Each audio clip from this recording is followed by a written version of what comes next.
Olá pessoal, tudo bem? Leslie aqui. Vou conversar com vocês hoje sobre o draft da NFL, tá? O que aconteceu? Tá todo mundo falando sobre o draft de São Francisco, que foi bom, que foi ruim, enfim. Vamos fazer uma análise rápida e trazer algumas informações que provavelmente vocês não têm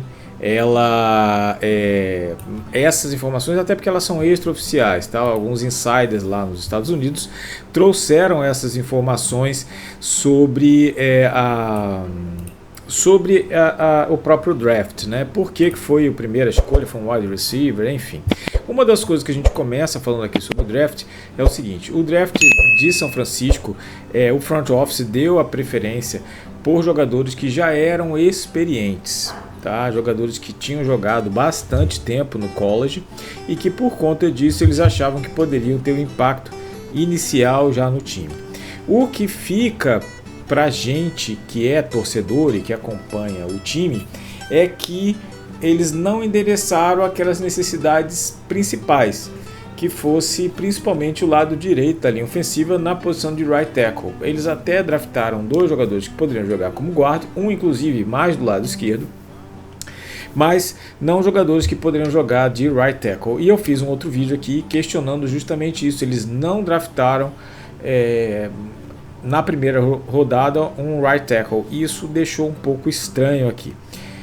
E eles também não contrataram ninguém e nem mesmo após o draft. A gente não vai falar eu não vou falar sobre os undrafted free agents, porque são muitos jogadores e até agosto mais ou menos, até quase em setembro, eles vão contratar e dispensar vários jogadores. Então é um pouco complicado a gente falar sobre esses jogadores. Mas vamos ao nosso draft aqui. O que aconteceu? Eles draftaram na primeira rodada, o primeiro jogador draftado foi o Rick Pearsall, como eles chamam lá nos Estados Unidos, tá? De Flórida.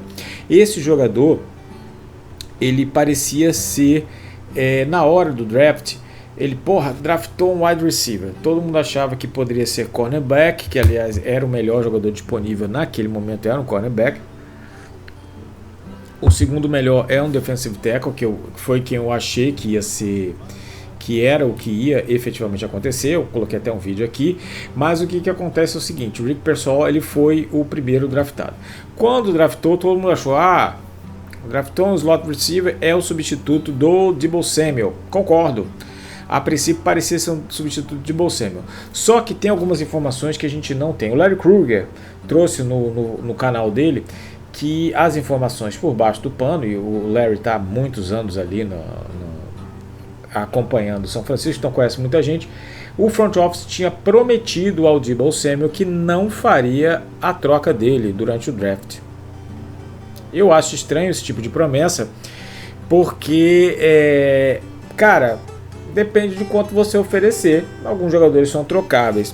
Quando o São Francisco fez o draft do Rick Pearsall, eu falei, eita, agora vai ser um dos dois vai ser trocado, ou o Deebo Samuel ou o Brandon Aiyuk. Brandon Aiyuk, eu já tinha feito um vídeo, eu acho muito pouco provável, porque a produção do Brandon Aiyuk está subindo e do Deebo Samuel está caindo. O Deebo Samuel, o valor dele, principalmente por conta do seu salário nesse ano, seria um draft um pouco mais baixo da sua produção e no seu salário.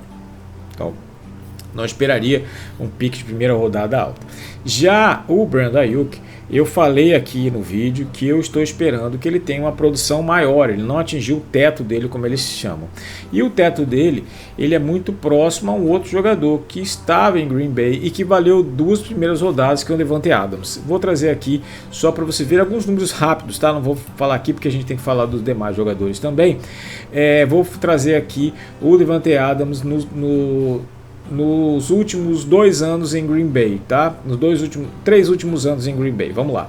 Em 2019 ele jogou jogou 12 jogos porque se machucou, tá? Mas ele teve mais ou menos 12 jardas por recepção, de um total de 997. No ano anterior, 1.386. No ano seguinte, 2020, 1.377 jardas com 11.9, tá?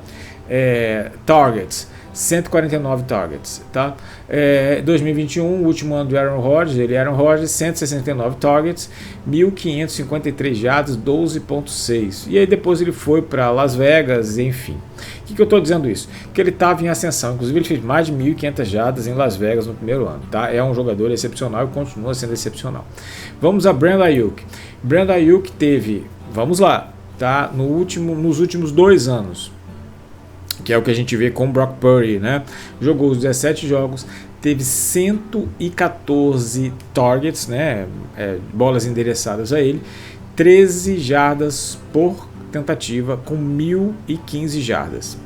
No ano seguinte, foi ano passado, nós tivemos 105 tentativas, targets, 1.342 jardas com 17.9. Vamos voltar, Davante Adams, então guardem isso. 105 targets com 1.342 jardas com 17.9. Davante Adams teve 169 targets com 125 recepções e 1.550 jardas. Sim, só que ele teve 12.6 jardas por tentativa. E o Brandon Aiyuk teve 17.9. O que significa? Significa que ele vai ser o novo Davante Adams? Não, ele é Brandon Aiyuk, não é Davante Adams. Mas ele está em ascensão. O que significa que o jogador que eu acho que se assemelha muito a ele, que ele está se assemelhando, é o Davante Adams. Só que ele tem ainda que desenvolver, principalmente naquela saída das 5 primeiras jardas, para se tornar o Davante Adams. E em situações de mano a mano, o Brandon Aiyuk precisa melhorar, ele não é o Davante Adams. Só que ele tem o potencial para ser o Davante Adams no futuro. E o que isso significa? Significa que ele valeria um pique pelo menos de primeira rodada, um pique de primeira rodada e um de terceira rodada. Não acho que ele vale 2 piques de primeira rodada, não é isso, tá? Não estou aqui colocando ele como Davante Adams, mas eu acho que ele valeria mais ali. E ele joga aberto. O Rick Pearsall joga mais fechado, é um slot receiver e seria mais substituto de Deebo Samuel. As informações extraoficiais que a gente tem, principalmente do Chase Senior, que faz o 49ers Report, ele diz que sim, foram ouvidas todas as possibilidades de troca para todos os jogadores que foram oferecidos, mas não chegaram a um consenso. E Deebo Samuel e Brandon Aiyuk foram conversados e não chegaram a um consenso do valor deles, e é o que parece muito pra gente, né, gente? Parece muito realmente. Então foi isso que efetivamente aconteceu, tá? E por isso que eles draftaram não pensando na troca, mas foi isso que aconteceu para não ter tido a troca. E o Rick Pearsall, ele foi draftado nesse contexto ali, na possibilidade de troca. Sim, houve-se a possibilidade de troca antes do próprio draft desse jogador. O que acontece? Esse jogador é um jogador com 5 anos de experiência no college, muito bom, e depois do seu draft, alguns analistas vieram defender essa escolha. Se vocês pegarem, eu não vou colocar aqui porque pode dar strike no vídeo, né? Entendeu? Que é o CJ Stroud reagindo ao draft do Rick Pearsall. Ele falou, porra, cara, esse cara vai ser elite. Ele falou, foi o único jogador que ele botou a mão na cabeça. Ou seja, talvez Houston quisesse pegá-lo e talvez fosse um jogador que fosse undervaluated, né? Ou seja, teve subestimada a sua avaliação de draft. Vamos ver como é que se coloca. O Grant Cohn, no canal dele, disse que São Francisco estava esperando ter um novo Adam Thielen ou um novo Cooper Kupp. Vamos ver se vai ou se não vai. Não sei. Vamos ver o que a gente vai ter desse jogador neste ano. Mas é um jogador que vai competir e faz com que vários wide receivers que estejam ali abram seu olho para esse ano, abriu a competição. E a outra coisa é que Danny Gray, desculpa cara, mas está fora, né? Embora seja um slot receiver. Um outro analista, inclusive no próprio canal do Larry Kruger, disse que o Rick Pearsall ele um Julian Edelman com, vocês devem lembrar ele do Patriots, mais móvel, mais rápido e que segura melhor a bola. Se for isso realmente, gente, é um monstro. Então vamos esperar para ver se esse monstro vai aparecer ou não, tá? Mas fecha mais ou menos a classe de wide receivers de São Francisco, tá? E depois os outros vão ficar praticamente só como reservas. praticamente fecha os jogadores que vão jogar. O segundo pick foi o Renaldo Green, que é um de Florida State, que é um cornerback. Um jogador muito forte, assim, voluntarioso.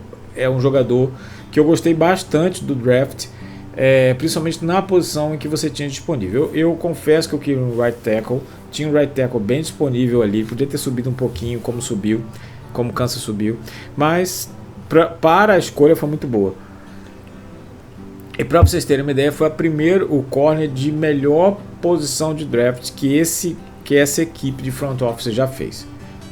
Tá? Antes dele tinha sido Ambry Thomas na terceira rodada. Então o pick de segunda rodada é um jogador muito, muito, muito bom. Aí nós fomos para a terceira rodada. Eu acho que talvez a melhor rodada que tenha sido de São Francisco tenha sido a quarta rodada. O que acontece? O John Lynch, antes do draft, falou que ele tinha mais ou menos 150 jogadores draftáveis. Ou seja, ele ia até a quarta rodada. E ele foi mais agressivo na quarta rodada. Vamos chegar lá. Dominic Puni, que jogou como tackle em Kansas, ele foi listado mais como guard, mas ele tem muita experiência como tackle, um jogador de muitos anos de experiência. É um jogador que eu acho que vai contribuir ali. Lembrando que no lado direito da linha ofensiva, São Francisco tem muitas dificuldades e vamos ver se ele jogou do lado esquerdo, mas acho que ele pode jogar em várias posições. Ele foi talvez o jogador de maior até o momento de maior nota de draft, tá? Depois vamos aqui agora sim a quarta rodada, na posição 124 o São Francisco draftou Malik Mustafa, ou Mustafa. Se vocês lembrarem, na hora eu lembrei aquele país de Star Wars, né? O país de lava, entendeu? Malik Mustafa. Só que ele é listado como um dos melhores safeties de todo o draft, tá? Ele foi, assim, avaliação muito boa. Ele deu A-, que seria uma nota 9 para esse pick. Um jogador muito forte, muito versátil, joga em várias posições da secundária e ele tem grande possibilidade de ser titular, tá? Ele poderia ter sido draftado. Os analistas não sabem como eles foram draftados em posição acima. Isaac Guerrero, né, como eles falam, Guerrero, de Louisville, era um running back, que aí eu não sei, porque muitos anos de running back, o running back não produziu muito bem. Esse pick, acho que foi mais uma aposta, tá? Sinceramente, o running back, ele deve contribuir, mas eu não fiquei bem assim. Ele parece mais um substituto de Elijah Mitchell. Fiquei com esse sentimento, tá? Depois eles draftaram um outro wide receiver, Jacob Cowan, de Arizona. Cara, jogador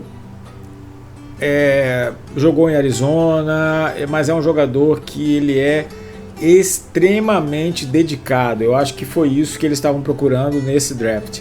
Jogadores com experiência e extremamente dedicados ao esquema.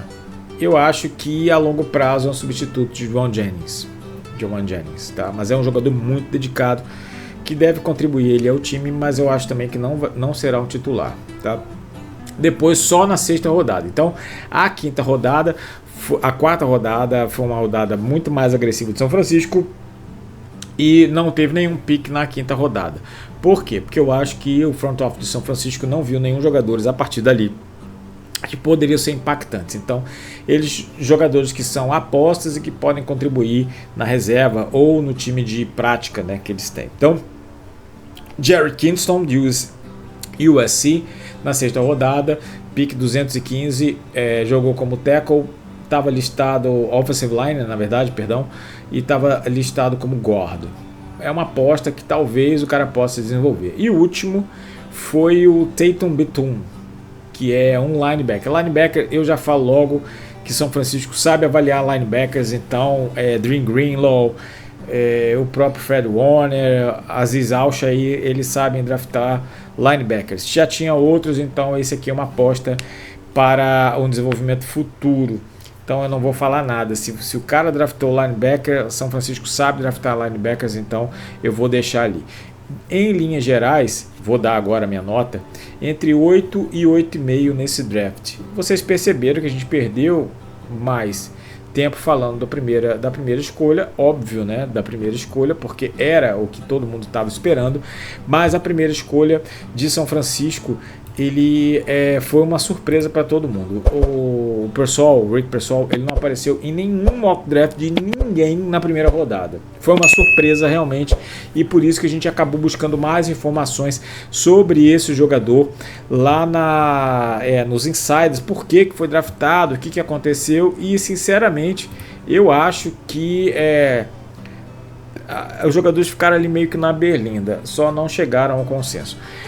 Eu vou chutar aqui, último ano de Brandon Aiyuk e Deebo Samuel em São Francisco, tá? Um dos dois vai sair. A minha aposta continua sendo Deebo Samuel. Os dois vão ter que produzir muito esse ano, já que o Rick Pearsall chegou ali. Principalmente o Deebo Samuel, porque joga mais ali na meiuca, porque no meio do campo, para facilitar o Brock Purdy. Veja bem, o Brock Purdy foi o melhor jogador em profundidade, melhor jogador fora dos números, melhor jogador no meio do campo. Então, não vejo isso. Eu vejo isso como substituto mesmo de um dos dois, principalmente o Deebo Samuel. Deebo Samuel, abre seu olho, cara. Pode ser seu último ano, tá bom? É isso aí, gente. A todos, muito obrigado e até a próxima.